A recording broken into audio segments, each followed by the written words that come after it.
Toronto, the way the NHL regular season is shaping up, it's a good bet that 5 of the 7 Canadian teams could reach the playoffs this spring.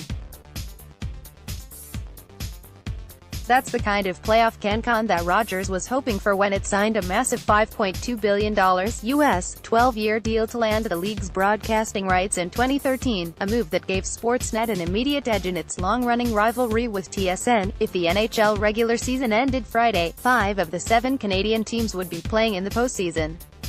That's the kind of playoff that Rogers was hoping for when it signed a massive deal to land the league's broadcasting rights in 2013, a move that gave Sportsnet an immediate edge in its long-running rivalry with TSN. Jason Frinson, the Canadian Press. After some early challenges, Rogers is set to get more bang for its buck as more teams from north of the border move into contention. Rogers gambled that Canadian teams would be coming back, said sports marketing expert Richard Powers, an associate professor at the University of Toronto's Rodman School of Management. When they signed that deal, Canadian teams were really in a lull. They have come back. The partnership between the media giant and the league was announced in November 2013 and the deal kicked in for the 2014-15 season. 5 Canadian teams made the playoffs that spring, but 3 crashed out in the first round and the others were eliminated in round 2. The worst-case scenario for Rogers arrived a year later as Canadian teams were shut out of the postseason.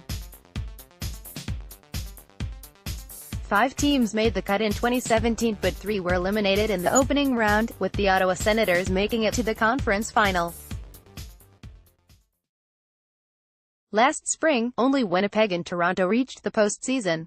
The Maple Leafs made a first-round exit while the Jets were eliminated in the conference final. The length of that deal was extraordinary and the amount that they paid was extraordinary, Powers said.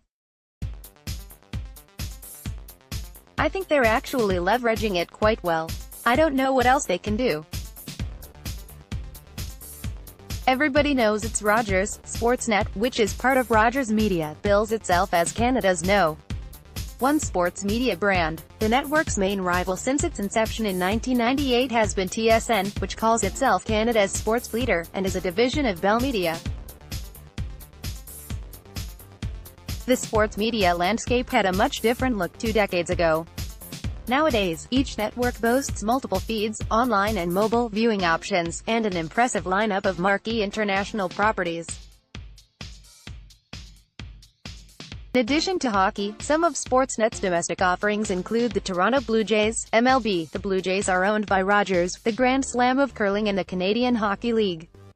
TSN's lineup includes some regional NHL games along with the Canadian Football League, World Junior Hockey Championship and the Season of Champions curling events. I think the rivalry is great for consumers and for viewers, Powers said. It keeps both teams, at each network, it keeps their eyes on the ball, so to speak, no pun intended. They are looking for ways to beat the competition. So I think the ultimate winners are the fans and the viewers. 2 of the more notable contracts, Sportsnet's MLB deal and TSN's deal with the CFL, run through 2021. One deal that is up in just over a year is TSN's contract with Curling Canada for the Season of Champions events. It will be worth watching to see if Sportsnet doubles down on a ratings winner like curling by trying to land the package, which includes the Tim Hortons Brayer, Scotty's Tournament of Hearts and World Championships. Sometimes you acquire rights just to sort of put a stake in the ground in terms of the bigger picture, said Vancouver-based marketing communications executive Tom Mayanek. That's where I would really start.